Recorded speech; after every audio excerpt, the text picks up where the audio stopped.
వారే దేవుడి వాగ్దానాలను పొందిన వారే వారు మన పితరుల వంశీయులే. క్రీస్తు మానవరీత్యా వారి జాతి వారి సమస్తమునకు ఏలుదేవి దేవుడు సదా స్తుతింపబడును గాక. ఆమేన్. ఈ ప్రభువు సర్వేశ్వరునికి వందనములు.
పరిశుద్ధ సువిశేషములోని భాగము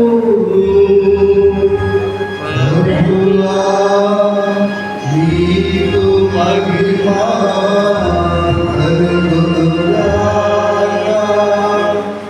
మత్తయి సువార్త 14వ అధ్యాయము పరిశుద్ధ వాక్యములు 22 నుంచి 33 వరకు.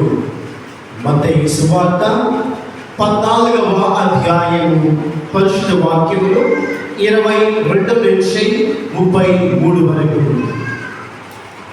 యేసు తాను జనసమూహములను పంపివేయులోగా శిష్యులను పడవలెక్కి తన వెంట ముందుగా ఆవలి ధరికి చేరవలనని ఆజ్ఞాపించెను.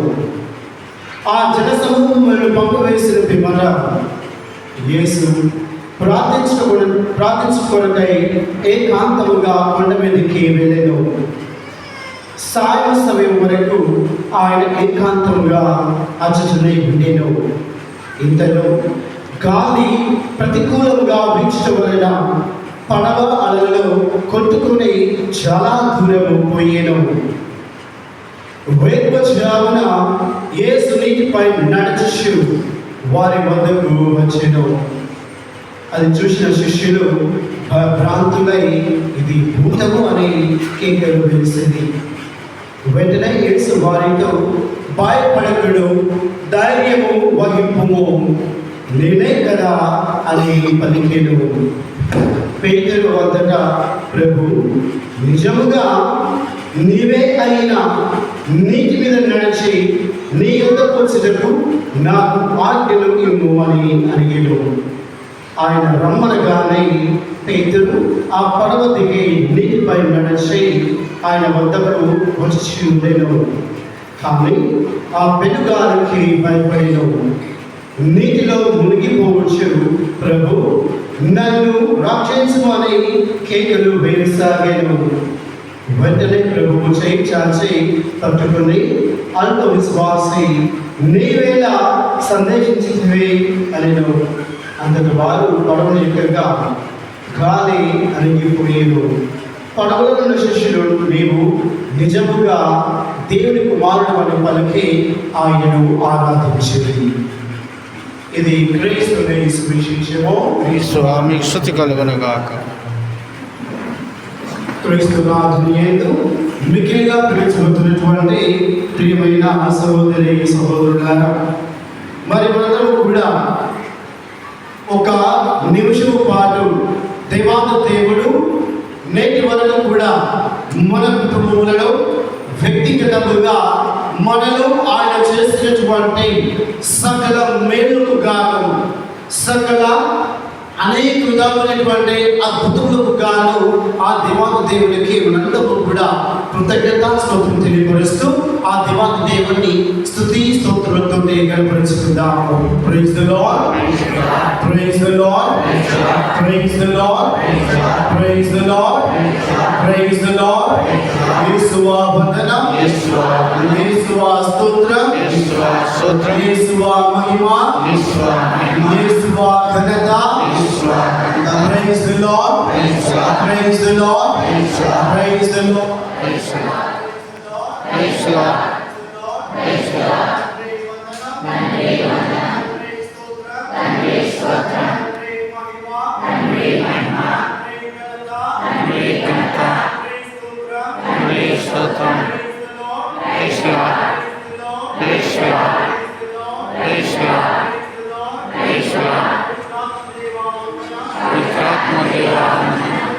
దేవా స్తోత్రం, పవిత్రాత్మదేవా స్తోత్రం, పవిత్రాత్మదేవా మహిమ, పవిత్రాత్మదేవా స్తుతి, పవిత్రాత్మదేవా ఘనత. Praise the Lord, praise the Lord, praise the Lord. Hallelujah, hallelujah, hallelujah, hallelujah, hallelujah, hallelujah.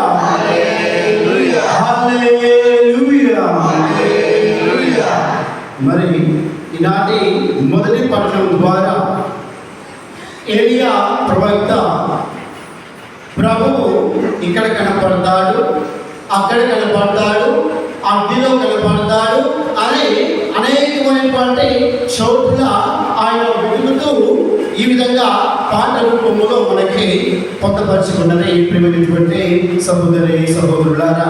కాబట్టి మనందరం కూడా భక్తి శ్రద్ధలతో ఈ యొక్క పాటని ధ్యానం చేసుకుంటూ దేవుని యొక్క ఆశీర్వాదములు కృపావరములు మనందరి మీద కూడా నిండుగా మెండుగా దండిగా కురిపించమని ఆ దేవాది దేవుడిని వేడుకుంటాము.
Hey,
శబ్దాన్ని విని వారు దాక్కుని ఉన్నారు.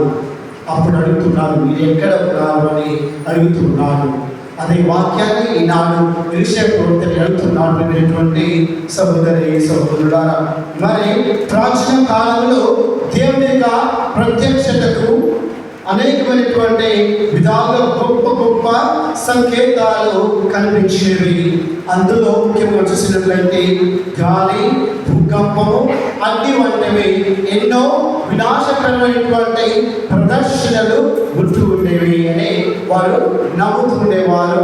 ప్రియ సహోదరులారా, మరి నాటి పట్టణంలో కూడా ఇదే విధంగా అనేకమైనటువంటి రకాలైనటువంటి విన్యాసాలను, విధ్వంసములను మనం చూస్తూ ఉన్నాము. కానీ వాటిలో దేనిలో కూడా ఆ ప్రభువు కనిపించలేదు. భయంకరమైనటువంటి అగ్ని పర్వతం వచ్చి ఉంది, గాలులు వచ్చి ఉన్నాయి, శబ్దములు వచ్చి ఉన్నాయి, భూకంపములు వంటి వచ్చి ఉన్నాయి. అయినా కూడా వాటి వేడిలో కూడా ఆ ప్రభువు కనిపించలేదు. కానీ ఎక్కడ ఆ దేవాదేవుడు నడిపించి ఉన్నాడంటే ఒక చల్లనటువంటి ప్రశాంతమైనటువంటి ఆ గాలిలో ప్రభు కనిపించి ఉన్నాడు. ప్రభు యొక్క స్వరాన్ని ఆయన ఆలకించి ఉన్నాడు. ప్రియమైనటువంటి సహోదరులారా, అదేవిధంగా మన యొక్క జీవితంలో కూడా ఒక్కసారి గమనించినట్లయితే మన యొక్క జీవితంలో కూడా ఎన్నో కష్టాలతోటి, ఆ ఇబ్బందులతోటి, ఆటంకములతోటి ఈ లోకంలో చేస్తూ ఉన్నప్పుడు ప్రభు యొక్క స్వరాన్ని ఆలకించడానికి మనకు సమయం ఉండదు. సందర్భాలలో ఆటంకములైనటువంటి, భూకంపములైనటువంటి, లేదా ఆ పెను గాలైనటువంటి అనేక సమస్యలతో మనం ఉంటే కాచుకున్నాము ఈ లోకంలో. మరి అటువంటి వాటిలో ప్రభు యొక్క స్వరాన్ని మనము ఆలకిస్తూ ఉన్నామా? ముమ్మానికి ఆ దేవుని యొక్క స్వరము మనకి వినపడదు. మరి మనం చూసినట్లయితే సమూయేలు ప్రవక్త ఆయన గాఢ నిద్రలో ఉన్నప్పుడు ప్రశాంతమైనటువంటి వాతావరణంలో ప్రభువు ఆయనతో మాట్లాడుతున్నాడు, సమూయేలు సమూయేలు సమూయేలు అని. అదేవిధంగా మనం చూసినట్లయితే పునీత జోజప్ప గారు నిద్రిస్తున్నటువంటి సమయమున ఆ దేవదూత దేవుని స్వరాన్ని వినిపిస్తూ ఉన్నారు. జోజప్ప అని పిలుస్తున్నారు. మరియని నీ భార్యగా స్వీకరించడానికి వెనుకంజ వేయకు అని చెప్పేసి దేవదూత దేవుని యొక్క స్వరాన్ని ఆయన చల్లనటువంటి ప్రశాంతమైనటువంటి వాతావరణంలో ఆ వాక్యాన్ని వినిపిస్తున్నారు. మరి మనం కూడా ఎప్పుడైతే ప్రశాంతంగా ఉంటామో, అలజడులకు భయపడకుండా, ఎప్పుడైతే మనందరం ప్రశాంతమైనటువంటి వాతావరణంలో ప్రశాంతమైనటువంటి మనసుతో క్షమిస్తూ ఉంటామో అప్పుడే దేవుడి యొక్క స్వరం అనేటువంటిది మనకి వినిపించబడుతుంది. ప్రియ సహోదరి సహోదరులారా, అయితే ఒకానొక రోజు ఒక యువకుడు ఒక ఇసుక తిప్పలలో నడుస్తూ ఉన్నాడు. ఆ యొక్క యువకుడు తనకున్నటువంటి సకల సమస్యలన్నింటినీ కూడా చెప్పుకుంటూ, పాడుకుంటూ తనకు తోచినటువంటి విధముగా ఆయన చెప్పుకుంటూ, మాట్లాడుకుంటూ, దేవునికి విన్నవించుకుంటూ ఆ యొక్క ఇసుక తిప్పలలో నడుచుకుంటూ వెళుతూ ఉన్నాడు.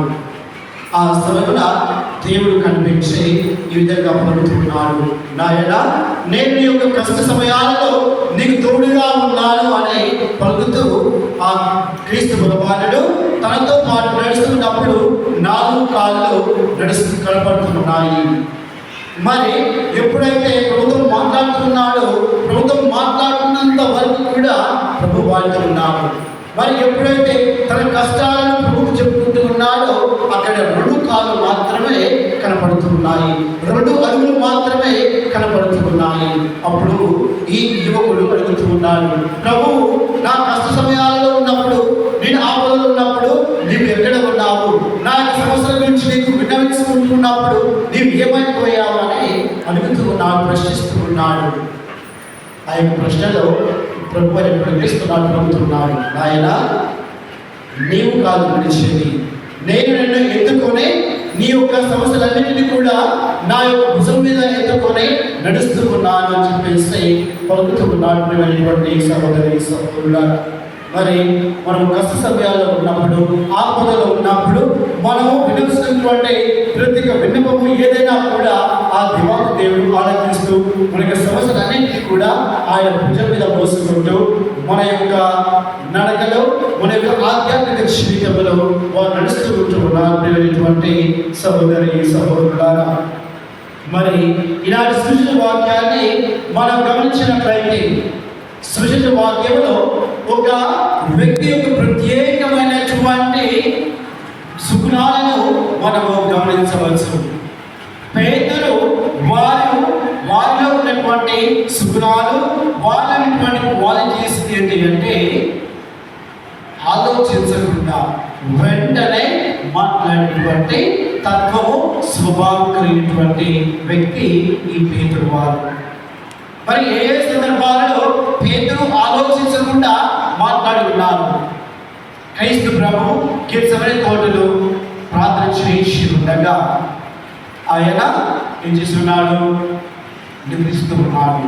ఆ సమయంలో వారిని భక్తులు వచ్చి తీసుకుని వెళ్ళి ఉన్నప్పుడు ప్రభు పలుకుతున్నాడు, పేతురు, నీవు తెల్లవారక మునపే నన్ను ఎరుగవని ముమ్మారు పలికేది అని చెప్పేసి పలుకుతున్నారు. అప్పుడు ప్రభు నేనా చెప్పేసి పలుకుతున్నారు. ఆ సమయంలో మరి పేతురు ఏం చేసి ఉన్నాడు తెలుసు మనందరినీ కూడా. తర్వాత క్రైస్తవులు ఆ తాబోరు పర్వతం మీద దివ్య రూపాంతరము పొంది ఉన్నప్పుడు పేతురు ఏమని పలికి ఉన్నాడు అందరికీ కూడా తెలుసు. ప్రభు, ఇక్కడే మనము ఉండిపోదాము, ఇక్కడ 3 పర్ణశాలను నిర్వహించుకుందాము. ఒకటి మీకు, ఒకటి 50 ప్రభుకు, మరియు మరొకటి దేవుడికి అని చెప్పేసి పలుకుతున్నటువంటి సహోదరి సహోదరు. అంటే తను ఏది పలుకుతున్నాడో, ఏది మాట్లాడుతున్నాడో తెలియకుండానే మాట్లాడుతున్నాడు. మరి నాటి సువిశేష వాక్యంలో కూడా మనం చూసినట్లయితే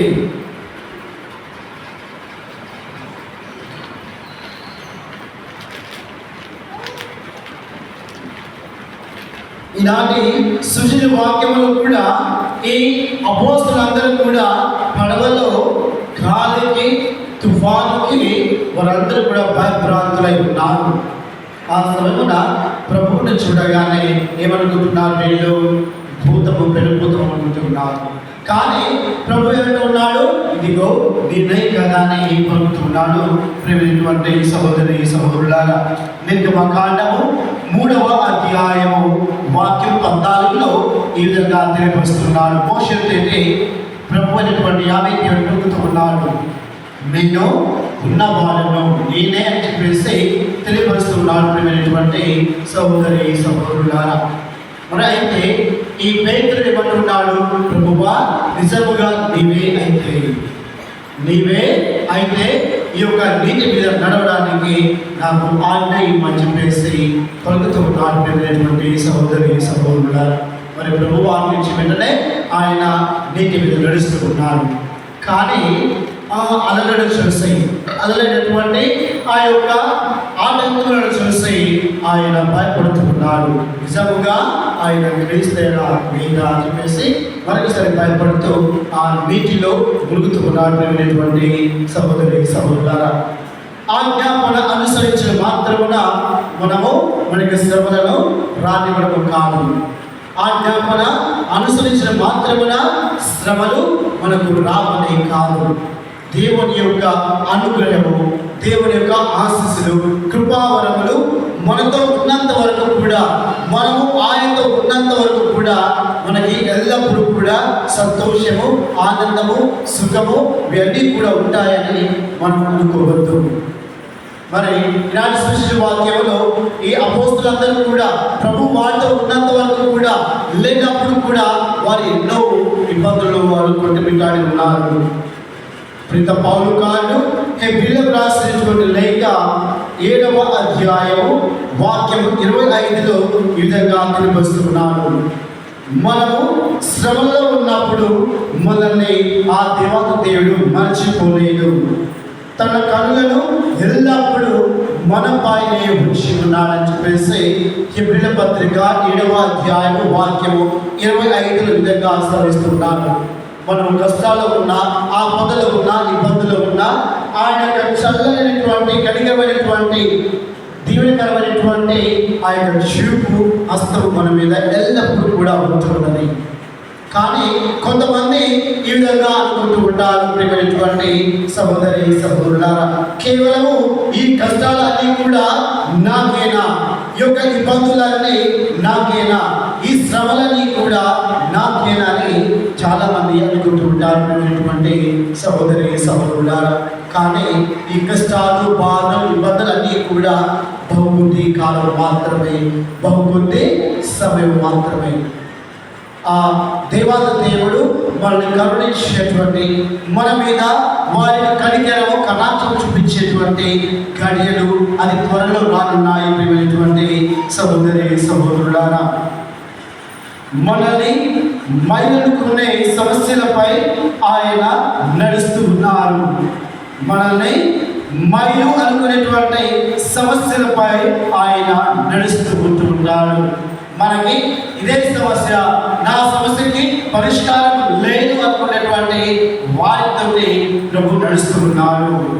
అనగా మరి వాక్యం చూస్తున్నాము, 4వ అధ్యాయమున క్రీస్తు భగవానుడు ఆ సముద్రం మీద నడుస్తూ ఉన్నాడు.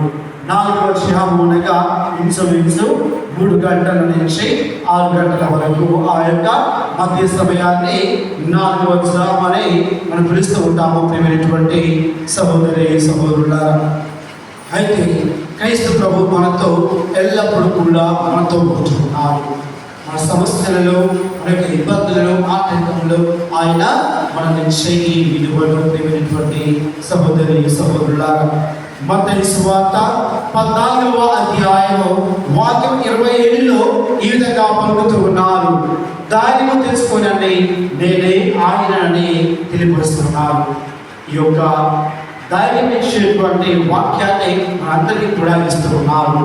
మన యొక్క సమస్యలతోటి కొంత పెట్టాడుతూ ఉన్నాము, ఆరోగ్య సమస్యలతోటి ఇబ్బంది పడుతూ ఉన్నాము, ఆర్థిక సమస్యలతోటి ఇబ్బంది పడుతూ ఉన్నాము, కుటుంబంలో అనేకమైనటువంటి ఆటంకముల ద్వారా ఇబ్బంది పడుతూ ఉన్నాము. కుటుంబంలో ఉన్నటువంటి ప్రతి ఒక్క సమస్యల ద్వారా మనందరూ ఇబ్బంది పడుతూ ఉన్నాము. ఆ సమయంలో క్రీస్తునాథుడు మనకి ధైర్యం ఇచ్చేటువంటి వాక్యాన్ని ఇస్తూ ఉన్నాడు. మీరందరూ కూడా నీవు ప్రత్యేకంగా అభయం పడవలసిన లేదు, ఇదిగో నేనే, భయంతో కాకుండా ధైర్యముగా ఉండు అని చెప్పేసి క్రీస్తునాథుడు మనతో పలుకుతున్నాడు అనేటువంటి సహోదరి సహోదరులారా. కాబట్టి మరొకసారి పలుకుతున్నాను, చెప్తూ ఉన్నాను, ఈ సమస్యలన్నీ కూడా మనందరికీ బహుబుద్ధి కాలం మాత్రమే. ఇంకా 3వది చూసినట్లయితే విశ్వాసంతో ముందుకు అడుగు వేయాలి. మరి పేతురు విశ్వాసంతో ఆ సముద్రంలోనికి అడుగు పెట్టి ఉన్నాడు. మరి ఎప్పుడైతే ఆ యొక్క అలను చూసి ఉన్నాడు, ఆ యొక్క అల్లకు సాగి అవిశ్వాసంతో ప్రభుని చేరుకున్నాడు. 2వసారి ప్రభుని అడుగుతున్నాడు, ప్రభువా నేను మునిగిపోతూ ఉన్నాను, ఈ యొక్క చెయ్యి చాచి నన్ను ఆదుకోని అని అడుగుతున్నాడు సహోదరి సహోదరులారా. మరియు ప్రభువు మన యొక్క జీవితంలో ఎల్లప్పుడూ కూడా మనము అనుకోకుండా అవునన్నా కాదన్నా మన జీవితంలో ఆయన అద్భుతములు చేసేటువంటి వ్యక్తి ప్రియమైనటువంటి సహోదరి సహోదరులారా. మరియు మనం చూసినట్లయితే వైఫల్యాలు ఎన్ని వచ్చినా కూడా మనము భయపడనక్కర్లేదు. ఎందుకంటే ప్రభు మనతో ఉన్నారు అనేటువంటి మాటని, వాక్యాన్ని మనం మరొకడు. పేతురు ఎప్పుడైతే ఆ యొక్క వైఫల్యములను చూసి ఉన్నాడో, తాను ఎప్పుడైతే ఆ నీటిలో మునుగుతూ ఉన్నాడో, ప్రభు వైపు కన్నెత్తి చూసి ఆయన అర్థిస్తూ ఉన్నాడు, వేడుకుంటూ ఉన్నాడు. మరి మనము కూడా మన యొక్క వైఫల్యంలో, మన యొక్క బాధల్లో, సమస్యలు ఉన్నప్పుడు ఆయన వైపు చూస్తూ, ఆయన వైపు కన్నులు ఎత్తి చూస్తూ మనం ప్రభుని అడిగినట్లయితే ఆయన తప్పకుండా మనల్ని ఆదుకుంటాడనేటువంటి సహోదరి సహోదరులారా. మరి ఈనాడు ప్రత్యేకంగా దేవాలయ దేవుడు వాక్యం ద్వారా ధైర్యం కోల్పోయినటువంటి ప్రతి ఒక్కరిలో కూడా ధైర్యం పోస్తున్నారు. ఎవరైతే ఆ ధైర్యంతో ఉంటూ ఉన్నారో వారందరినీ కూడా క్రీస్తునాథుని యొక్క వాక్కు ద్వారా నూతన జీవముతో నింపుతూ ఉన్నారు. బహుశా మనం కొంతమంది ఉద్యోగం లేక ఎన్ని ప్రయత్నాలు చేసినా కూడా